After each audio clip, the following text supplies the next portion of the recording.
Yeshua HaMashiach. Apa kabar saudaraku yang kekasih di dalam Tuhan Yesus Kristus? Saya berharap saudara tetap dalam keadaan sehat, ya, tetap menjalin hubungan yang baik dengan Tuhan, karena masa-masa saat ini sangat sekali banyak orang yang tinggalkan Tuhan dengan hal-hal yang tidak sanggup mereka lakukan. Tetapi ingat saudaraku, Yesus yang kita sembah tidak pernah tinggalkan kita, asalkan kita terus berpegang kepadanya, dan asalkan kita terus berharap hanya kepada Tuhan. Karena apa saudara? Tuhan Yesus berjanji Dia akan memberikan masa depan yang penuh pengharapan, harapan yang pasti. Nah, untuk itu saudara, lewat tayangan channel J Salat Ministry ini, biarlah kita diberkati. Yang sakit diberikan kesembuhan di dalam nama Yesus, yang lemah imannya dikuatkan, yang sakit disembuhkan. Haleluya. Saat ini saudaraku, saya bersama hambanya yang Tuhan pakai luar biasa untuk memenangkan jiwa dan melayani pekerjaan Tuhan di mana saja beliau diamanatkan untuk Tuhan pergi, beliau pergi. Ya, saudara tidak asing lagi di hadapan saudara saat ini. Bapak Almaidah boleh bersama dengan saya, ya. Kalau dari namanya ini tidak asing lagi ya Pak, ya, pasti dari seberang. Dari seberang latar belakang Bapak, ya. Ya, sungguh suatu kehormatan bagi kami Pak. Amin. Bapak boleh bersama-sama dengan kami saat ini, dan sudilah kiranya Bapak memberikan kesaksian, ya, supaya semua orang yang melihat tayangan ini diberkati dan semakin cinta Tuhan Yesus, ya. Oke, baik Pak. Apa kabar Pak Maidah? Luar biasa. Luar karena biasa. kita di dalam Tuhan selalu luar biasa. Yes. Tuhan berkata di dalam Mazmur 60 ayat 14, bersama Allah kita akan melakukan perbuatan-perbuatan yang gagah perkasa, sebab Amin. Dia sendiri yang akan menginjak lawan-lawan Amin, kita. amin. Di dalam Yesus kita selalu luar biasa. Iya. Kalau kita nggak luar biasa, berarti kita masih di luar Yesus. Iya. Benar sekali Pak, ya. Ngomong-ngomong gini Pak, Bapak ini berasal dari daerah mana Pak sukunya? Saya berasal dari Solo. Dari Solo. Oh, pantesan Bapak pakai blangkon, ya. Ya. Saya ini kebetulan memang dari kecil nama saya Almaida. Itu diambil dari Quran surat 5, itu Almaida artinya hidangan. Atau sajian, aneka hidangan. Jadi artinya kalau ada saya selalu kenyang. Kenapa? Saya membawa hidangan. Bawaannya hidangan lapar, dari ya? Tuhan. Tuhan berkata waktu dicobai di padang gurun itu, manusia hidup bukan dari roti saja, tapi dari setiap firman yang keluar dari mulut Tuhan. Jadi itulah hidangan, Bu. Betul, Jadi kebetulan nama saya Almaida itu dari kecil. Saya diberikan dari bapak saya memang dari seberang, ya, kepercayaan yang dulu. Bapak saya ini dari keturunan Raja Bali, Bu. Oh gitu. Jadi punya kesaktian. Ibu saya juga keturunan dari Raja Solo. Jadi saya punya gelar, tetapi saya nggak mau pakai gelar itu karena gelar yang terbaik yang saya dapatkan sekarang ini adalah gelar kita diangkat jadi anak Tuhan, Bu. Yeah. Tuhan berfirman dalam Yohanes 1 ayat yang ke-12, jika kamu percaya kamu diberikan kuasa, diberikan hak menjadi anak-anak Tuhan. Ya, jadi ahli warisnya, ya. Ya, ahli terus waris kerajaan surga. bapak saya ini dukun terkenal, Bu. Ya. Dukun terkenal. Dari 7 bersaudara, sayalah yang terpilih untuk menggantikan ilmu bapak saya. Jadi dari kecil, saudara-saudara, saya sudah harus menggantikan ilmu bapak saya. Dari kecil saya sudah dibekali dengan puasa 3 hari, 7 hari, 40 hari, itu sudah kayak makanan sehari-hari. Setiap hari tidur di kuburan, dan saya dipersiapkan memang untuk menjadi dukun, Bu. Gitu. Jadi memang sudah dari kecil sudah dipersiapkan oleh keluarga untuk meneruskan Betul, apa ilmu yang bapak saya. Betul, ya. Ya. Oke. Jadi dari kecil itu sampai saya pertama praktek jadi dukun di Tanjung Duren itu, di belakang Taman Anggrek. Di situ saya dijulukin Mbah Dukun Kuntilanak. Karena saya bisa ngusir setan-setan yang orang lain nggak bisa. Oh gitu. Saya bisa menyembuhkan orang-orang yang kesurupan dan lain sebagainya. Bahkan hampir semua penyakit saya sembuhkan dengan ilmu saya yang lama, Bu. Oh gitu, ya. Jadi setan itu kelihatannya bisa membantu kita. Setan itu kelihatannya bisa menolong. Padahal aslinya setan itu di dalam Yohanes 8 ayat 44, iblislah yang menjadi bapamu dan kamu ingin melakukan pekerjaan-pekerjaan bapamu. Dia adalah pembunuh manusia dari awalnya, dan dia tidak ada kebenaran, sebab di dalam dia tidak ada kebenaran. Dia adalah pendusta dan bapa dari segala dusta. Jadi nama iblis aslinya itu Abu Nawas, Bu. Abu itu bapak, Nawas itu penipu. Penipu ya. Jadi bapaknya penipu itulah, yaitu iblis. Dan saya waktu saya bertapa di beberapa gunung di Baduy, saya sempat diangkat jadi anak Raja Jin, Bu. Jadi Bapak Jin saya bilang, kamu kalau ada apa-apa nanti saya yang akan menyerang orang-orang yang melawan kamu, gitu. Jadi akhirnya saya sombong dulu, Bu. Saya sombong. Saya mau tanya, kok Bapak ada kecenderungan mau gitu untuk meneruskan ilmu itu atau perdukunan itu, Pak? Apa yang memotivasi Bapak akhirnya meraih itu gitu? Saya sebenarnya bukan mau, bukan keinginan. Saya tanya, Bu, kenapa nggak kakak saya yang pertama, kakak saya kedua, kakak saya ketiga, kenapa nggak adik saya? Iya. Mereka nggak punya tempat, gitu. Oh, Jadi gitu. percuma mereka saya kasih, mereka nggak punya tempat. Kamu yang punya tempat, kamu yang berhak, kamu yang bisa menggantikan ilmu Bapak. Jadi akhirnya mau tidak mau, semua ilmu itu saya yang harus menguasai. Dari kecil saya sudah ditiupin di telinga, di ubun-ubun. Saya sudah dibekali banyak ilmu yang harus saya hafalkan, Bu. Baik ilmu dari bapak saya, dari leluhur saya, dan dari agama-agama lain. Dan saya belajar lagi, Bu, di Baduy, di Cirebon, di Cikupa. Saya belajar di tempat-tempat yang lain. Untuk memperdalam ilmu itu ya? Saya nggak merasa puas, Bu. Saya ingin menjadi orang yang hebat. Gitu. Iya. Itu kira-kira berapa tahun itu Bapak menggeluti ke ilmu kedukunan itu gitu ya, kuasa gelap itu tuh berapa lama prosesnya Bapak Lama, alami? Bu, sangat lama. Jadi dari mulai 0 sampai saya SMP SMA itu saya udah gunakan, Bu.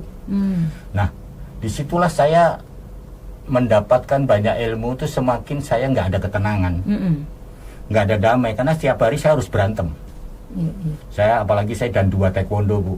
Saya dulu atlet taekwondo, saya juri, saya wasit, saya beberapa bela diri juga saya pelajari. Jadi komplit ya, ilmu komplit, itu. Bu. Jadi dari luar ada, dari dalam ada. Itu yang membuat saya ini sebenarnya sulit untuk menerima Yesus sebagai Tuhan dan Juru Selamat pribadi, Bu. Iya. Karena ilmu-ilmu yang saya dapatkan dulu tuh seperti benar-benar bisa membantu, bisa menolong saya dalam segala hal. Tetapi yang saya sangat aneh yaitu tidak ada damai, tidak ada ketenangan itu. Padahal Bapak ada semua ya. Ada mungkin semua, Bu. Bisa melet orang ya. Sampai bisa... pacar saya 29, Bu. Wah. Pacar saya 29 itu manusia semua. Istri saya yang ke-30 malah, Bu. Itu bukan hasil pelet. Jadi setiap orang yang saya guna-gunain, yang saya mantra-mantrain itu kena. Tapi satu hal, Bu. Setiap saya sengaja mau melet orang Kristen, mau guna-gunain orang Kristen, itu nggak ada yang kena. Kan saya bingung, Bu, ada apa di dalam kekristenan? Nah, ternyata saya pinjam Alkitab dari teman itu, di situ di Bilangan 23 ayat 23, kamu ini adalah keturunan Yakub, keturunan Israel. Kamu adalah keturunan Israel yang sudah dibaharui. Dan di dalam Tuhan Yesus, orang yang percaya Tuhan Yesus sungguh-sungguh tidak akan mempan oleh guna-guna, santet, mantra, dan semua serangan iblis. Kenapa, Bu? Karena alasan yang pertama, Tuhan berkata dalam 1 Yohanes 4 ayat 4, kamu berasal dari Allah, anak-anakku, dan kamu telah mengalahkan nabi-nabi palsu itu, sebab roh Allah yang di dalam kamu lebih besar dari roh apapun yang ada di dalam dunia. Apalagi Keluaran 14 ayat 14, aku akan berperang untuk kamu dan kamu tinggal diam saja. Yang ketiga ini, Mazmur 60 ayat 14, bersama Allah kita akan lakukan perbuatan yang gagah perkasa. Yang keempat, Lukas 10 ayat 19, sesungguhnya aku sudah memberi kuasa kepadamu untuk menginjak ular, menginjak kalajengking, dan kuasa menahan kekuatan musuh sehingga tidak ada yang membahayakan kamu. Jadi Tuhan sudah memberi kuasa. Kenapa Tuhan memberi kuasa? Karena Tuhan Yesus itu ternyata dalam Matius 28 ayat 18, Yesus mendekati mereka dan berkata, kepadaku sudah diberi kuasa di surga dan di bumi. Karena Yesus diberi kuasa karena kita anaknya, Bu. Otomatis kita punya kuasa. Apalagi tadi di awal saya bilang bahwa kita ini anak Tuhan. Kalau kita anak Tuhan, Tuhan berkata di dalam 1 Timotius 4 ayat yang ke-13 dikatakan di situ bahwa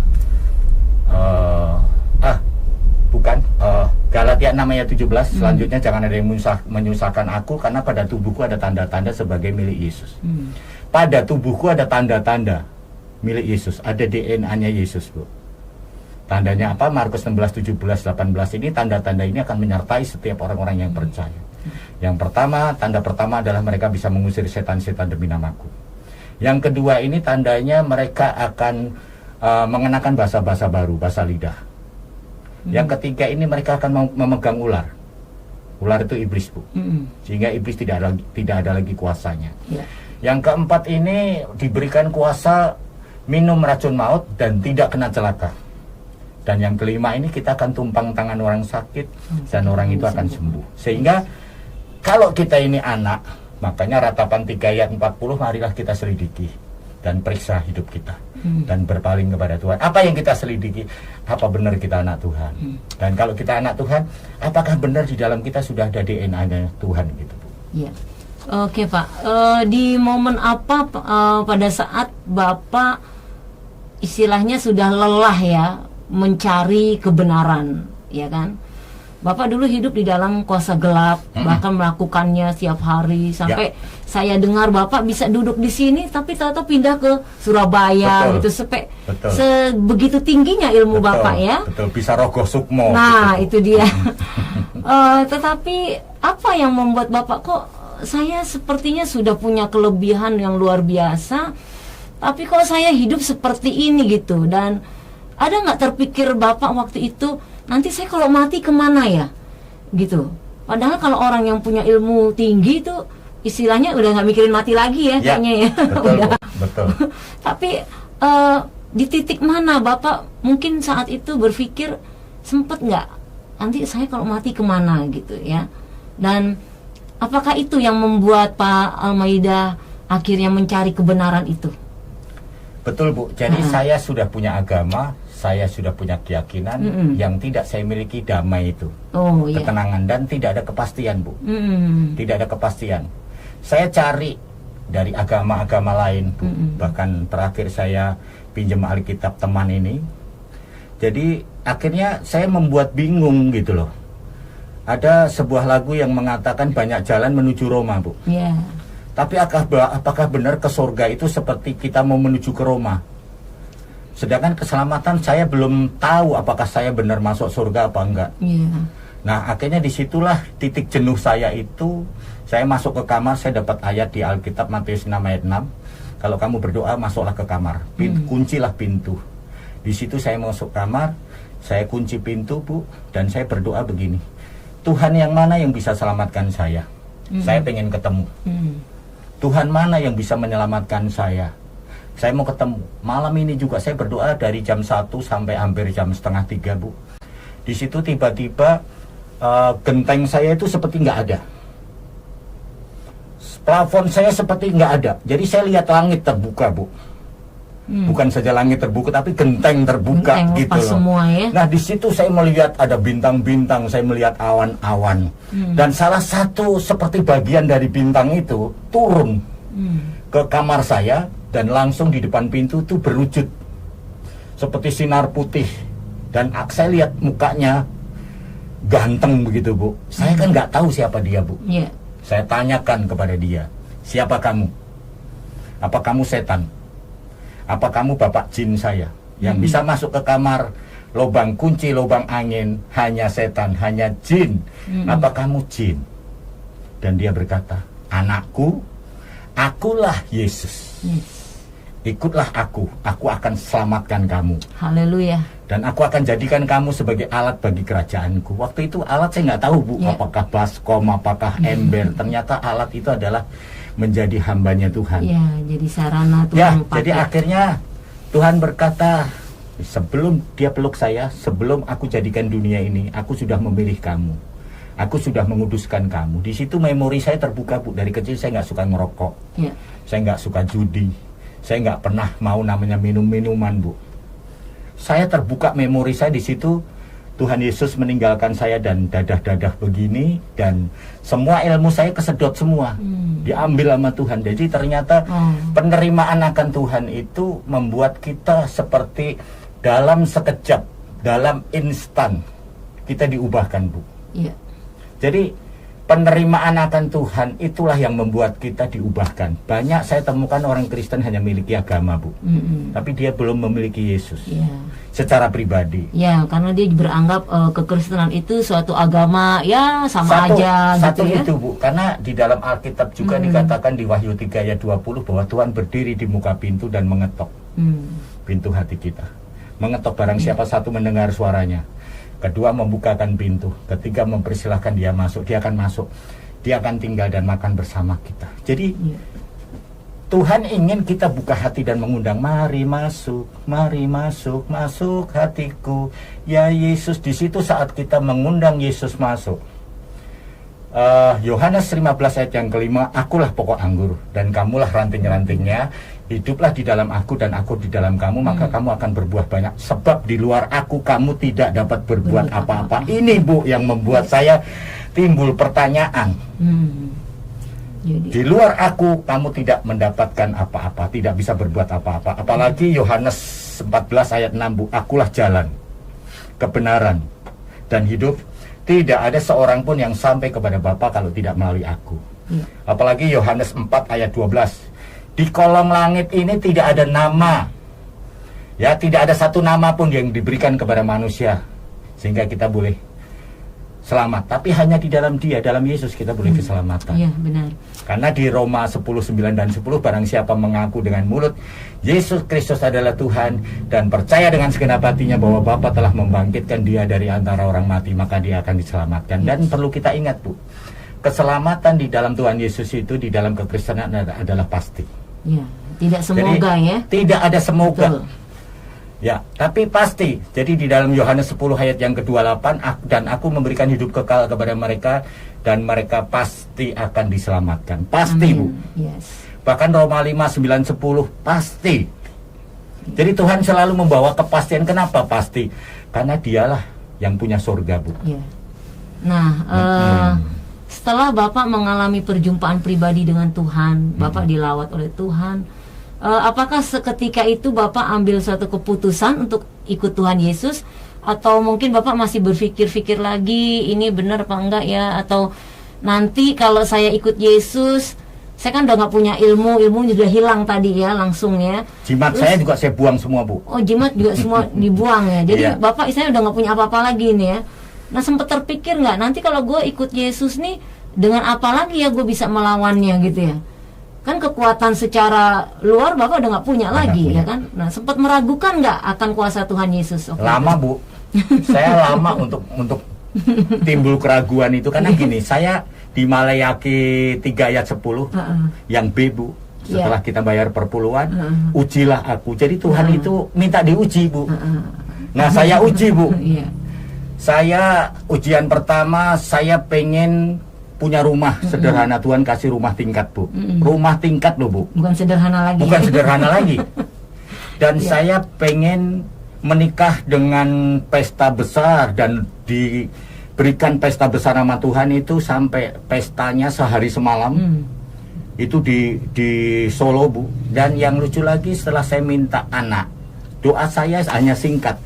Karena saya Matius 7 ayat 7 kan berdoa nggak boleh bertele-tele. Jadi saya singkat aja. Tuhan, saya pengen anak laki-laki, Tuhan. Saya dikasih anak laki-laki tapi yang cacat, Bu. Dari lahir itu panas step. Jadi kayak lagu, step by step. Saya berdoa terus karena Lukas 18 ayat yang ke-1, berdoalah dengan tidak jemu-jemu, dengan terus-menerus. Saya berdoa. Tetapi 8 bulan itu saya berdoa bukan anak saya sembuh, anak saya mati, Bu. Oh, itu anak yang saya nomor meninggal. berapa itu? Yang nomor 2. Anak saya mati. Di dalam kematian anak saya itu saya nangis dan ibu saya datang. Kenapa kamu nangis? Ya gimana, Bu, ini anak saya begini. Itu nggak mati suri. Ambil air termos, taruh baskom, dijeburin dan bukan nyala. Bangun malah melepuh. Nah, istri saya kerja di rumah sakit, pencet beberapa urat nadi dan katakan, Pak, anak kita sudah nggak ada. Berarti benar-benar meninggal. Dan ternyata di dalam Tuhan itu tidak pernah ada namanya jalan buntu, Bu.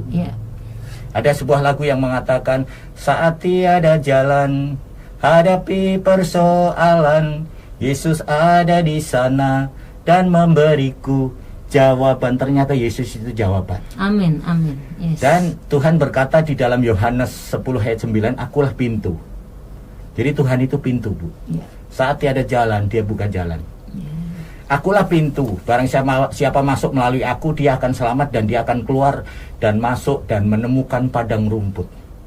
Yang pertama selamat, Bu. Yang kedua kita memiliki padang rumput. Apa itu padang rumput? Berkat yang berkelimpahan. Ya, amin. Kenapa kok Tuhan memberikan berkat? Ya karena Yohanes 10 ayat yang ke-10b, aku datang untuk memberi hidup dan memberinya di dalam segala kelimpahan. Bahkan di dalam di dalam Filipi 4 ayat 19, Allahku akan memenuhi semua kebutuhanmu menurut kekayaan dan kemuliaannya di dalam Kristus Yesus. Dan di dalam 2 Korintus 8 ayat 9, aku yang kaya menjadikan diriku miskin karena kamu, supaya kamu yang miskin aku jadikan kaya. Bahkan Ulangan 15 ayat yang ke-2, tidak ada orang miskin di antaramu. Nah, bahkan Matius 6 ayat 8, Bu, jangan kamu seperti mereka, sebab sebelum kamu meminta segala sesuatu kepada Bapamu, Bapamu sudah mengetahui apa yang kau butuhkan. Jadi saat saya terima Yesus, saya uji, Bu, dan saya pernah ujian saya yang ketiga, Bu, saya mau dibunuh orang nomor 1. Orang nomor 1 itu gurunya kakak saya. Dia mau bunuh saya tapi nggak datang-datang, saya paranin, Bu.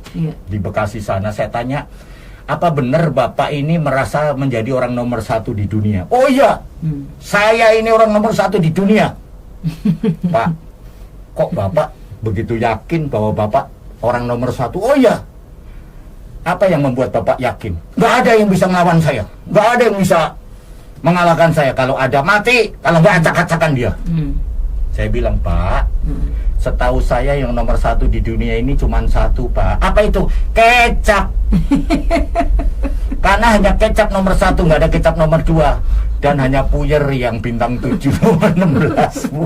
Hanya puyer yang nomor 16. Jadi artinya juga marah, Bu, saat itu. Kamu mau coba ilmu saya? Boleh, Pak. Kamu nggak takut? Nggak lari? Nggak. Saya cuma duduk, saya cuma nyanyi, Bu. Dalam nama Yesus, dalam nama Yesus ada kemenangan. Haleluya. Yes. Dalam nama Yesus, dalam nama Yesus iblis dikalahkan. Dan dia terjelembab jatuh, Bu, muntah darah. Dan dia bilang, ampuni saya ngaku kalah. Saya sudah kalah, ampuni saya. Saya bilang, dalam nama Tuhan Yesus, saya ampuni Bapak. Saya tanya dia, Bu, siapa yang Bapak lawan? Kamu tadi dilindungi sama kaca. Padahal saya nggak pernah ke toko bangunan beli kaca, Bu. Kamu tadi dilindungi sama kaca. Bapak masih penasaran sama saya? Enggak. Saya udah kalah. Tapi dia nggak mau kalah, tuh. Dia belajar lagi di Gunung Tengger, Gunung Wilis, Gunung Bromo. 8 bulan kemudian datang ke rumah saya, Bu. Dengan timnya. Dan dia katakan, saya bilang, saya kasih minum nggak mau minum, saya suruh duduk nggak mau duduk. Saya tanya, Bapak kesini mau ngapain? Mau membunuh kamu. Dulu kamu bisa mengalahkan saya, sekarang kamu harus mati di tangan saya. Saya bilang, selama Bapak belajar di dunia ini, Bapak tidak akan bisa mengalahkan Tuhan saya. Bapak belajar di mana lagi? Gunung Tengger, Gunung Bromo, gunung ini. Saya bilang, ada satu gunung lagi yang Bapak harus pelajari. Apa itu? Gunung Agung. Kok Gunung Agung? Toko buku Gunung Agung. Saya bilang gitu. Tinggal Bapak pencet lip, Bapak sampai dan banyak buku. Di situ Bapak akan pinter. Marah, Bu. Saya dikepung, kamu harus mati. Sekarang saya siap mati, Pak. Loh, kenapa kamu siap mati? Kenapa nggak takut mati? Firman Tuhan, Pak, di dalam Alkitab Filipi 1:21, bagiku hidup adalah Kristus, mati adalah keuntungan. Jadi mati itu untung. Kenapa? Kristen itu kalau mati berarti dia pertama hidup, dia memulai hidup yang baru bersama Tuhan. Jadi nggak ada istilah Kristen mati, apa istilahnya kematian akhir, nggak ada, Bu. Merem mata di dunia, kita melek mata di surga. Jadi akhirnya begitu dia serang saya, jatuh, dan dia akhirnya, ampuni saya ngaku kalah, muntah darah, Bu, di ruang tamu saya. Saya tanya, siapa yang Bapak serang?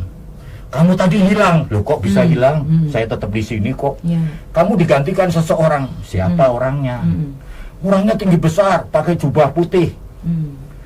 Dia cuman begini, tapi secepat serangan saya, masih cepat itu panah api keluar dari tangan orang itu. Saya tanya, itu wajahnya seperti apa? Seperti matahari silau, saya nggak bisa lihat. itulah Tuhan saya. Wow, dahsyat ya saudara ya. Ya. Yesus nama di atas segala nama Number ya. one. Betul, setiap lutut akan bertelut, setiap lidah akan mengaku. Ya, Ya. Yesuslah Tuhan. Di bumi, di surga semua akan mengagungkan nama Yesus karena Yesus name di atas segala name. Dan ya. tidak ada tidak ada Betul. kekuatan di atas Yesus. Yes. Di atas langit ada langit, tetapi di atas Tuhan Yesus itu tidak ada kekuatan. Makanya Tuhan berkata di Keluaran 14 ayat 14, aku akan berperang untuk kamu dan kamu tinggal diam saja. Apalagi Yesaya 64, Pak, Bu. Yesaya 46 ayat yang keempat. Aku ini Tuhan Allahmu, sampai putih rambutmu aku memegang tanganmu. Menggendong ya. Aku menggendong kamu untuk memberimu kemenangan. Jadi Tuhan yang menggendong kita, Bu. Amin, amin. Kalau Tuhan yang menggendong kita ini seperti semut, Ya. tapi di atas punggungnya gajah, Bu. Sehingga yang muncul itu kekuatan gajah tadi, kekuatan Tuhan. Kita itu tertutupi. Kita dilindungi oleh Tuhan. Jadi sebanyak-banyaknya musuh menyerang kita, masih banyak itu tentara-tentara Tuhan, malaikat Tuhan yang melindungi kita. Ya. Karena apa, Bu? Tuhan yang menggendong kita. Yes, haleluya. Tuhan selalu bersama kita. Amin, amin. Wow, luar biasa ya kesaksian Betul, Bu. Bapak. Saudaraku, setinggi-tingginya bintang di langit ya. Tidak ada yang mengalahkan kasih Tuhan. Amin. Kasih Tuhan luar biasa ya terjadi kepada Pak Almaida yang dulunya memegang kuasa gelap ya, tukang santet. Wah, sekarang tidak menyangka menjadi miliknya Tuhan Yesus yang luar biasa. Dan gini, Bu, hati-hati, Bu. Kalau orang, apalagi orang Kristen yang pergi ke dukun, berarti dia sudah siap terima kutuk, Bu. Nah, itu dia, Kutuk, Pak. Bu. Ya. Karena Yeremia 17 ayat yang kelima itu, terkutuklah orang yang mengandalkan manusia. Dukun itu kan manusia, Bu. Ya. Dan mengandalkan kekuatannya sendiri dan yang hatinya menjauh dari Tuhan. Ya. Kutuk yang pertama itu kutuk kantong bolong, Bu. Ya. Dia tidak akan mengalami berkat.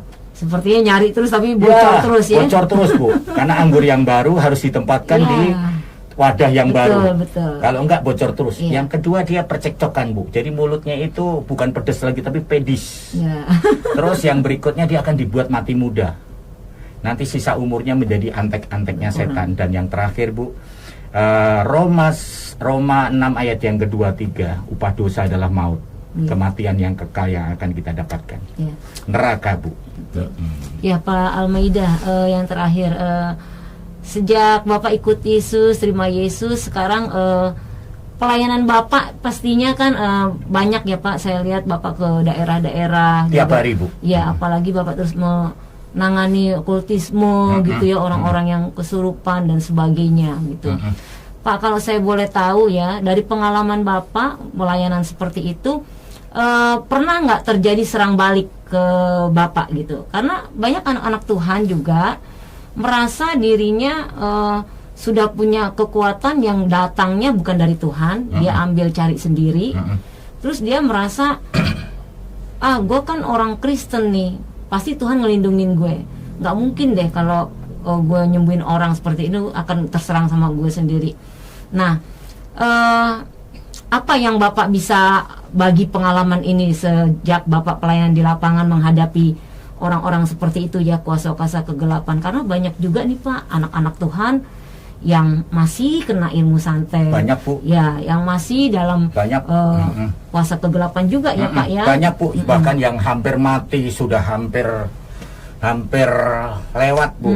Tapi setelah kita doakan, mujizat Tuhan terjadi dan dipulihkan Tuhan. Ya. Yang luar biasa. Tentunya ada benteng-benteng yang pasti. Bapak miliki ya, doa yang Iya, jadi dulu, Bu, sebelum saya memakai kuasa dari Roh Kudus, dari Roh Tuhan, saya kan pakai roh-roh yang lain nih. ya. Nah, kalau saya mengobati orang atau saya menyembuhkan orang, setelah itu saya capek, Bu. Karena setan itu memakai badan saya. Iya, iya, iya. Sehingga saya capek kayak digebukin gitu, Bu. Saya 3 hari, 4 hari, kadang-kadang seminggu saya untuk pemulihan itu. Tetapi karena saya itu mengandalkan kekuatan roh sekarang ini adalah Roh Kudus, Bu. Iya. Jadi Tuhan yang berperang, Yes. yang gantikan kita. Jadi kita sama sekali tidak mengandalkan kekuatan kita. Karena Yeremia 17 ayat yang ke-7, diberkatilah orang yang bersandar kepada Tuhan, yang menaruh harapannya kepada Tuhan. Dia akan seperti pohon ditanam di tepian air yang selalu hijau daunnya, selalu berbuah pada musimnya.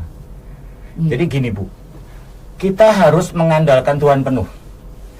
Kita harus bersandar kepada Tuhan kepada Tuhan secara penuh. Karena Kisah Rasul 1 ayat yang ke-8, kamu akan menerima kuasa kalau Roh Kudus itu turun ke atas kamu, dan kamu akan menjadi saksiku di Yerusalem, di rumah Yudea, sampai ke Samaria, sampai ke ujung bumi. Kita akan menjadi saksi. Dan kekuatan kita ini bukan kekuatan kita lagi Bu, karena kita sudah menyatu dengan Tuhan. Sehingga Tuhan yang bersama dengan kita. Bahkan saya pernah ditelepon sama anak rohani saya Bu, setelah saya mengobati orang yang kena santet di daerah Kelapa Gading. Jam 2 malam saya ditelepon anak rohani saya yang punya karunia penglihatan. Pak Pendeta Maida, iya Bapak sehat, nggak sakit, enggak. Kenapa? Rumah Bapak sudah dikepung. Sama siapa? Sama anak buah Ratu Pantai Selatan. Berapa orang? Ratusan Pak, bahkan lebih dari ratusan. Saya bilang sebanyak-banyaknya musuh kita mengepung kita, masih banyak malaikat Tuhan yang melindungi kita. Karena Mazmur 91 itu gitu Bu, 1000 rebah di sisi kita, 10.000 rebah di kanan kita, kita nggak akan goyah. Sebab Tuhan yang berperang, Tuhan yang mengambil alih. Dan di dalam Roma 8 ayat yang ke-28 itu Bu, Tuhan ikut bekerja di dalam segala sesuatu untuk mendatangkan kebaikan bagi setiap orang yang mengasihi Dia, bagi setiap orang yang terpanggil sesuai dengan rencananya. Apalagi Matius 11:28, marilah kepadaku semua yang letih, yang lesu dan berbeban berat, aku akan memberi kelegaan kepadamu. Dan kuncinya lagi Bu, Matius 6 ayat 33 itu, carilah dahulu kerajaan Allah dan kebenarannya, maka semua akan ditambahkan kepadamu. Jadi kita harus cari Tuhan sampai kita menemukan Tuhan itu. Dan saat kita sudah menemukan Tuhan, kita panggil Dia masuk ke hati kita. Amin.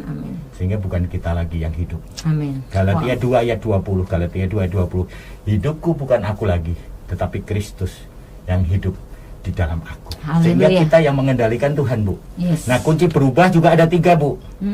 Yang pertama itu dalam Galatia 5 ayat 16, dan hiduplah oleh roh, maka kamu tidak akan mengikuti keinginan daging. Kita harus hidup di dalam roh, karena Yohanes 4:24 Allah adalah roh. Yang kedua, Galatia 5 ayat yang ke-18, hendaklah hidupmu dipimpin oleh roh, maka kamu tidak ada di bawah hukum Taurat.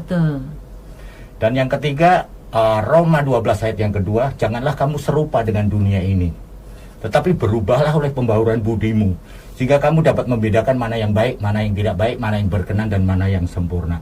Jadi kita nggak boleh sama seperti dunia. Matius 6 ayat 8, jangan kamu seperti mereka. Kristen ini berubah Bu. Betul. Bicara Kristen bukan bicara agama, tapi perubahan. Tuhan berkata di dalam 2 Korintus 5 ayat 17, barang siapa ada di dalam Kristus, dia adalah ciptaan yang baru. Yang lama sudah berlalu, sesungguhnya yang baru sudah datang. Jadi menjadi Kristen itu menjadi manusia baru, hidup yang baru.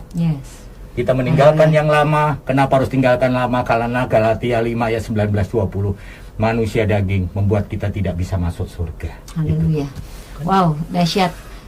Ketika kita mau menyerahkan diri kita sepenuhnya kepada Tuhan, maka Tuhan yang akan bekerja kepada pribadi seseorang tersebut, ya. Tapi sedikit Bu, ada yang perlu saya tambahkan. Untuk kita berubah itu harus kita melakukan firman Tuhan dalam 2 Timotius 2 ayat yang ke-21. 2 Timotius 2 ayat 21. Jika seseorang menyucikan diri dari hal-hal yang jahat, maka dia akan dipakai menjadi perabot. Dia akan dipandang layak, dan dia akan dipakai untuk menjadi alat bagi rumah Tuhan untuk maksud yang mulia. Amin. Ya, kita ini ya saudara ya, yang kita akan dipakai menjadi alatnya Tuhan. Nah, sekarang